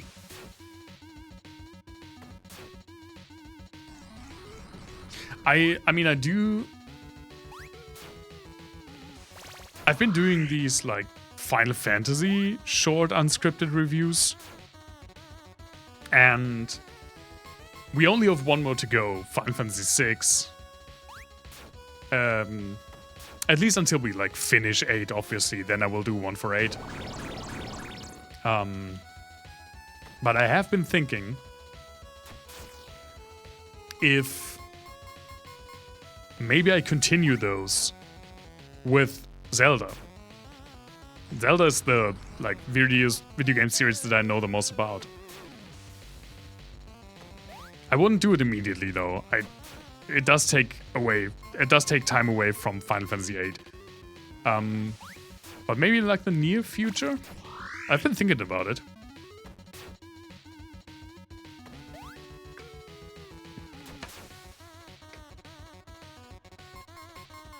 I played some of those. You mean I played all of those except for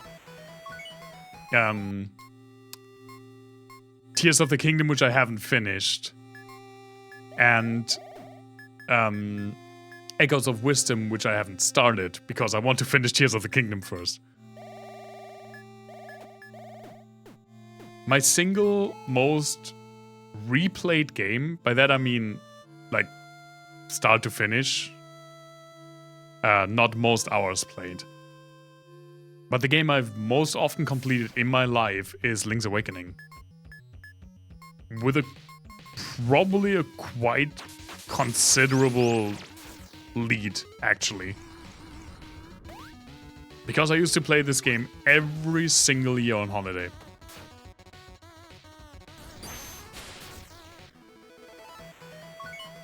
So there is a big discrepancy in how often I played some Zelda games. There are some that I only play once. Like I only played Skyward Sword once. Which is a shame, because I did really enjoy that. There's another staircase. There's another thingy. How do I get there? There we go. There's another staircase.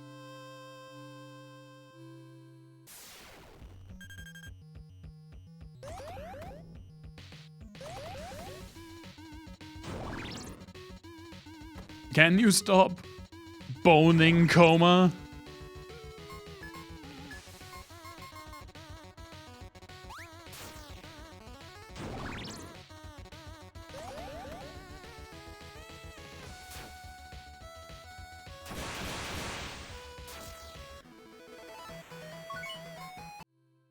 I've only finished... Like, there are some.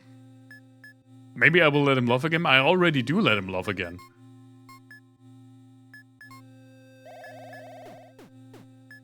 We did change that pretty much at the beginning.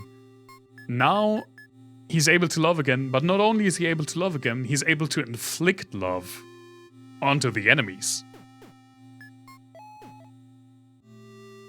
He's become what he most feared. Someone who can inflict love.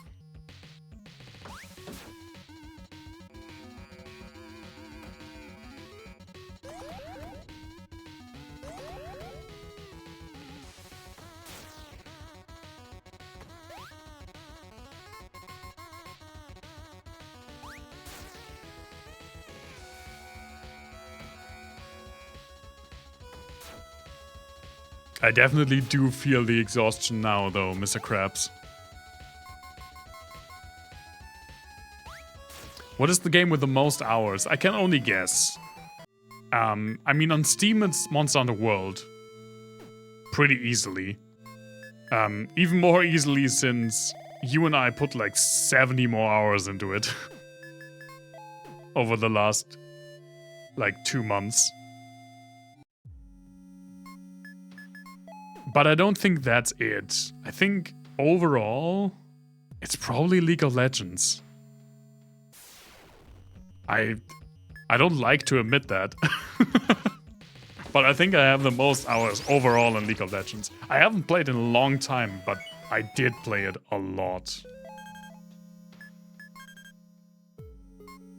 The mark of shame. I mean, I do legitimately enjoy the game. Still, and sometimes I even get an urge to play it again. The wall.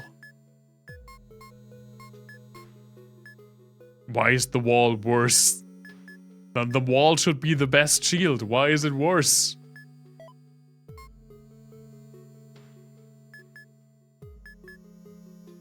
I mean, it gives more crit evade.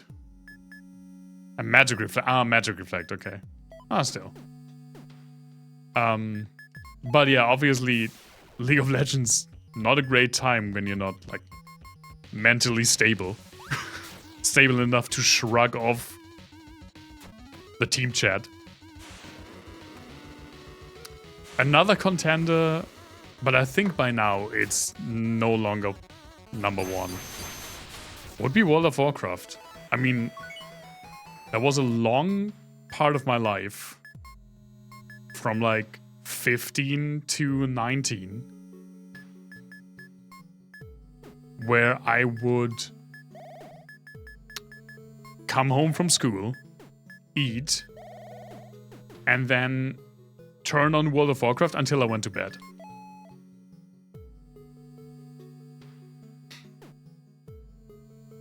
There are many very nice and polite people playing League of Legends. The thing is, they are like, the many means they are like a lot of people, but they're not the majority.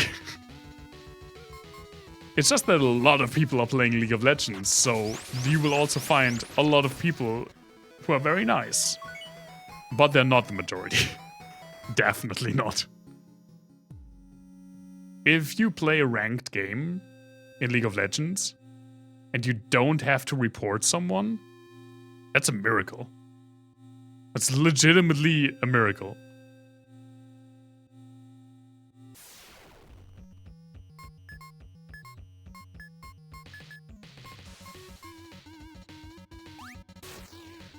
Yeah, but World of Warcraft, I also have I sunk a lot of time into World of Warcraft. The only reason why it's not #1 is that I haven't touched World of Warcraft in 14 years. And I probably never will again.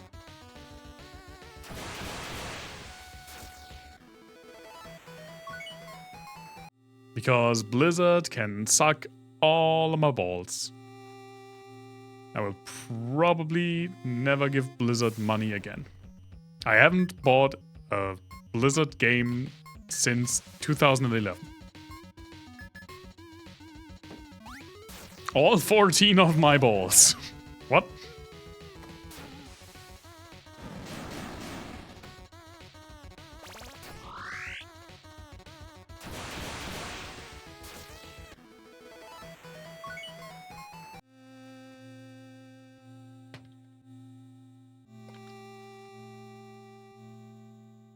Yeah, and by now with a full-time job, it's hard to put the hours into a game that I did put. I mean, I do game a lot more than a lot of my friends that are also like working full-time jobs that used to game a lot.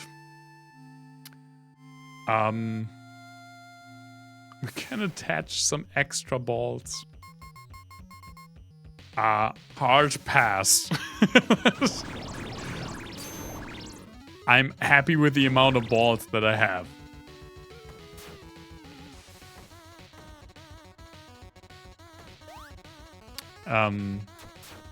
But yeah, but even I can't put the hours that I put when I was still in school into World of Warcraft. Today into a game. Okay, I say that I'm happy with the amount of balls that I have, and I am.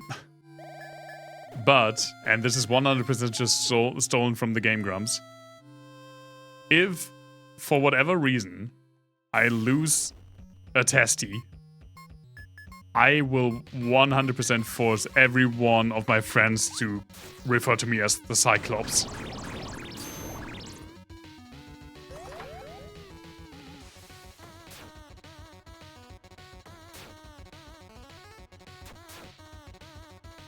And I know that some people would.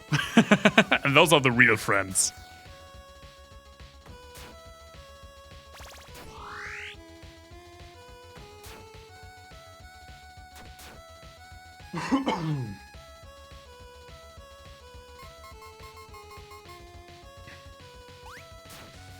Balls aren't ice, not with that attitude. I mean, tell me a lot of men don't see the world through their balls.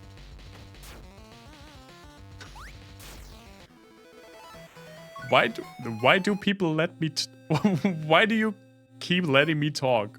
Why am I doing this?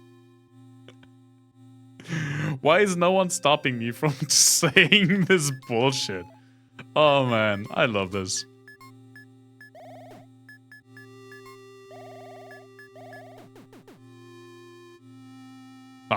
Freaking staircase. Yeah, I also enjoy it a lot. It would be less fun if I wouldn't go off the rails occasionally. I mean, one of the streamers that was an inspiration for me and also still one of the ones that I watched the most is Lobos Jr. And he also occasionally just spouts nonsense.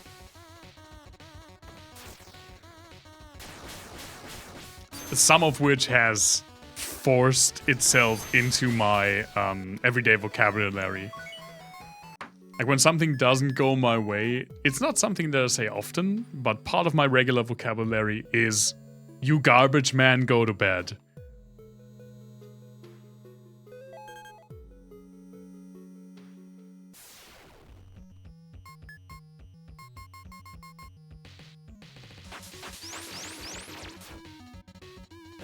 Also, there is a... I forgot what completely it was.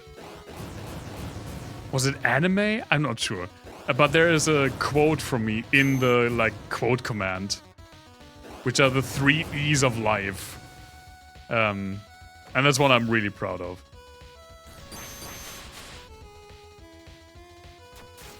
Oh yeah, that was also nice. That was Mass Effect 2. Because that was the first time I had the DLC party members, which both of those I don't really care about. I already forgot their names, so I can't even tell you who I mean. I mean the mercenary, that's a DLC character. That's how unmemorable I find him.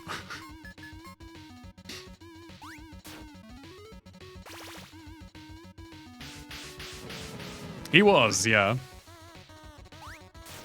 But the thief wasn't that much better. I wanted to redo my Mass Effect companion tier list. That was lost to time when I purged my Twitter account. I should do it again someday when I'm not lazy, so never.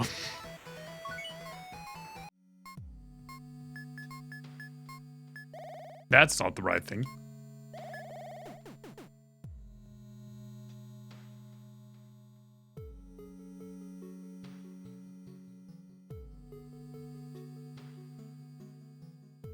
So when I said I just wanted to quickly check out the last staircase, apparently the game took that and just said, fuck me, alright? Something for a little stream? I don't think so. It's, I do like making tier lists on stream. I did it 2 times.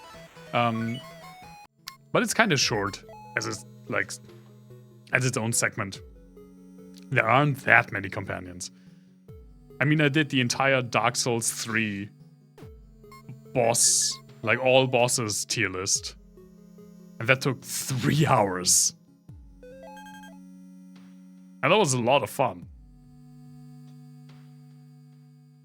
But yeah, maybe if I do a birthday stream this year again. I did the Dark Souls boss tier list for a birthday stream, like in 2021.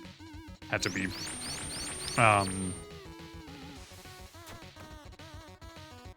But I didn't do a birthday stream last year because I just didn't feel like it. So I don't know if I will do one this year. We'll see.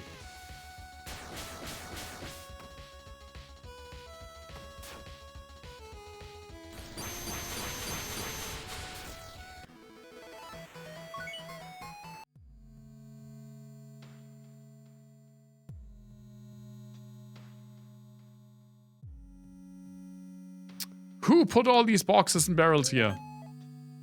I need more level 1 orbs. I desperately need more level 1 orbs.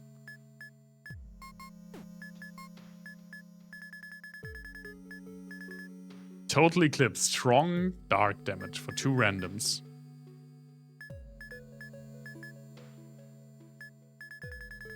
Curse Wave. Alright, lose MP. That's also kind of cool. Physical attacks will have an additional 25 chance to inflict curse. Yes, please. That sounds awesome. Ailment resistance. Yes, please. You desperately need that, actually.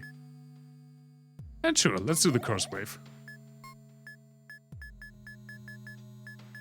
And physical attacks. Just pump up Coma for a while. I think Coma is the character that I spent the least amount of orbs on.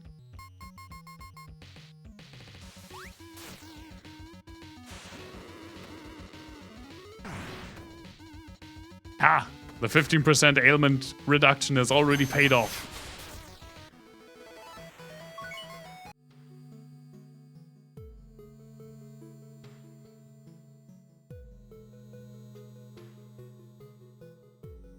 I'm already lost.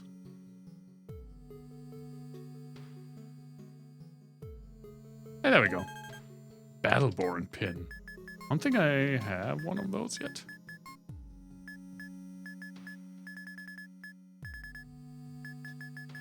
Battleborn.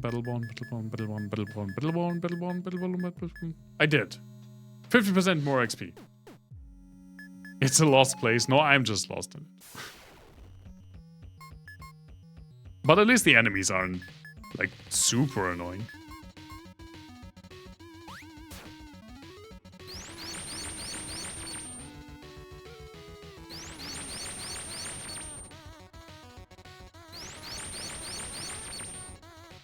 Oh, God. Ha! God damn it. The 5 heals stacked on top, or 6 even.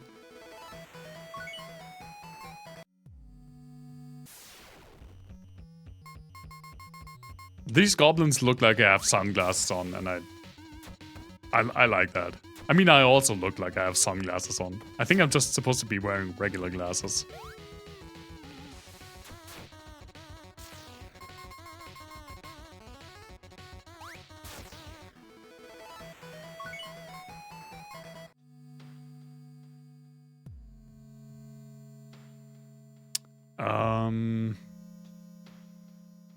This way, maybe?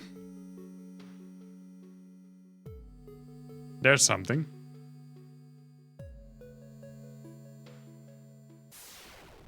Please.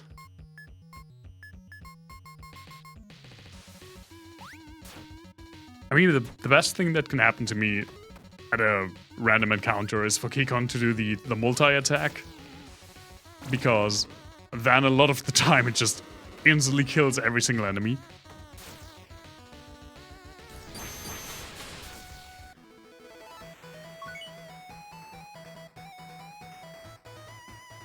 No, yeah, I didn't mean myself.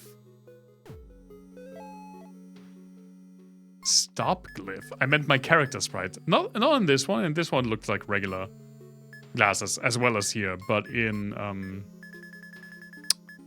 the battle sprite, when you see my character from the side. Stop glyph. We'll have a 50% chance to inflict stop.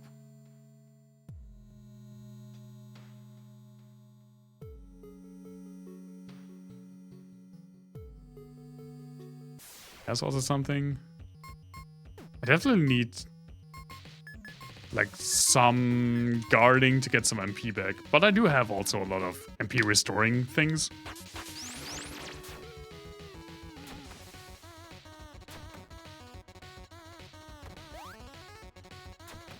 Ow. And another one. Goodbye.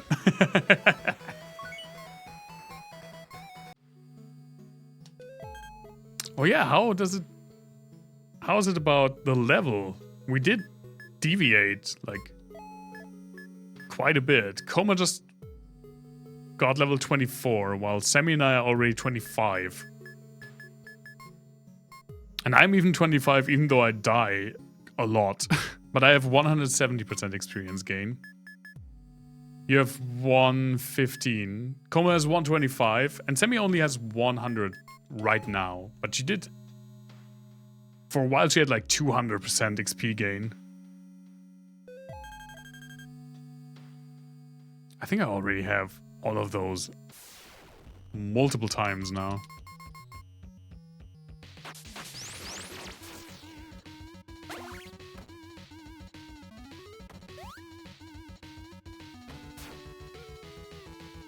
It is pretty close, yeah. I mean, now I will probably be the one that runs away because I have 170% XP gain.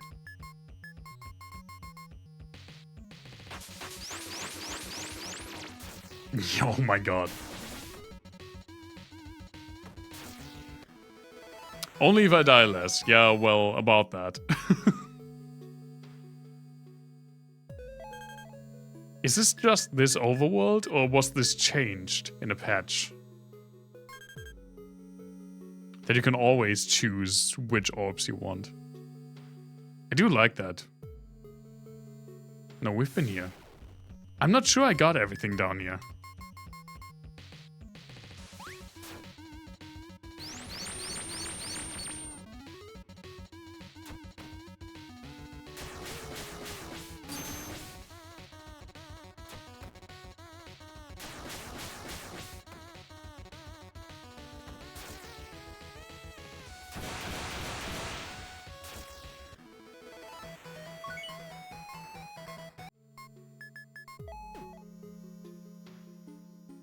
Like, I don't know why we saw the glowing...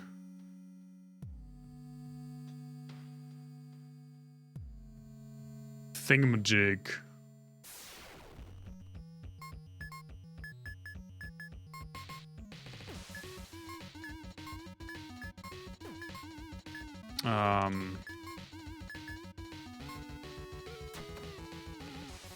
Above this, like, dungeon. No! Coma loves again!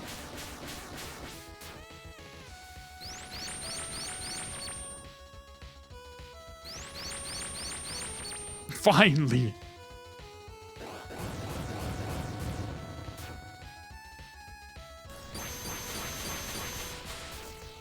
Ah, come on.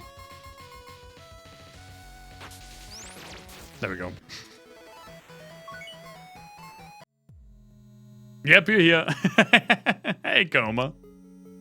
Good to see you, man. I made it possible for you to love again. Hope you appreciate.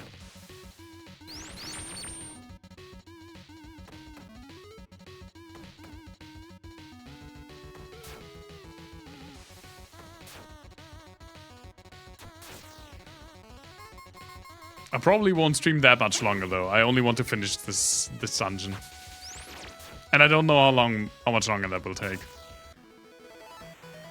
Just FYI. Oh, there's something. What are you? Is that Pigman?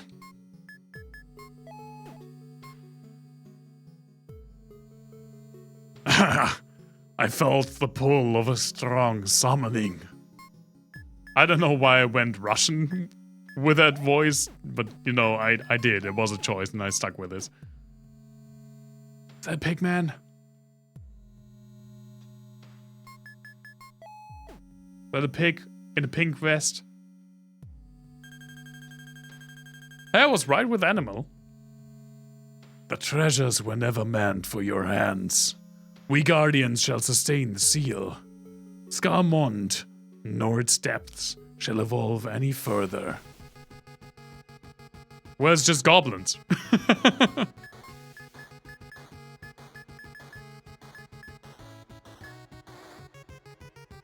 Sure.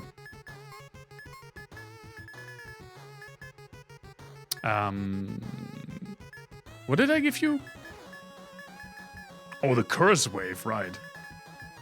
But let's go with barrier and shield. Rather Carpathian? Yeah, I can see that. It really is a gobble party.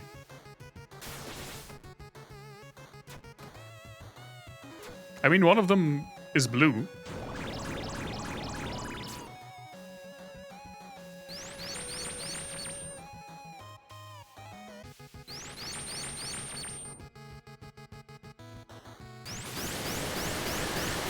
Get the orbital strike out. Oh my god! Oh my god!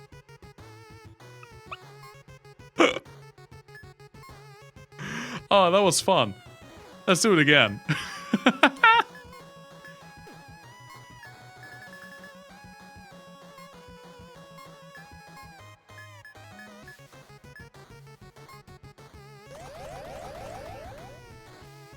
We have not curse waved the entire planet, but Sammy is also a warrior. The only one who doesn't have a second class is me, but I will get Monk the next opportunity we get.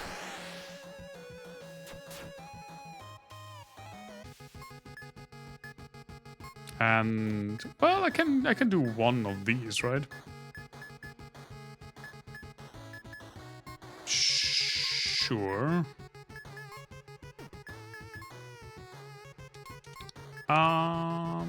Sure. I could also go Dancer. I was thinking Monk so I don't die that often. I think Monk has some defensive things. But I could also go Dancer. Goodbye. I haven't decided yet. Typhoon. It's another spear. The other one also dropped a spear. None of us can use spears. I mean, I think I can give Coma the skill, to equip spears. Maybe Semi as well, because of Warrior? Yeah. But, I mean, it's not really necessary. Maybe monks just take their punishment better. Doesn't matter as much as I don't die as often. Okay, I think that's it for this dungeon.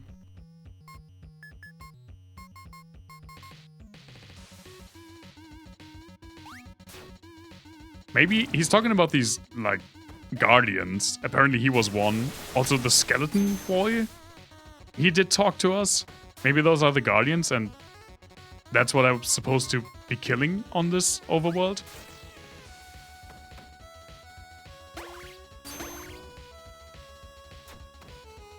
I don't have that kind of physique, man. And especially not that kind of grace. Stop hitting me! Finally, that shortly before we finish the stream. Okay, you know what? We're done in this dungeon, I'm pretty sure. Let me use the Book of Return to get back to Scarmonde.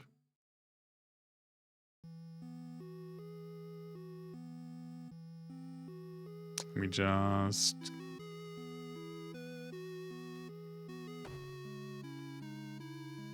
do this.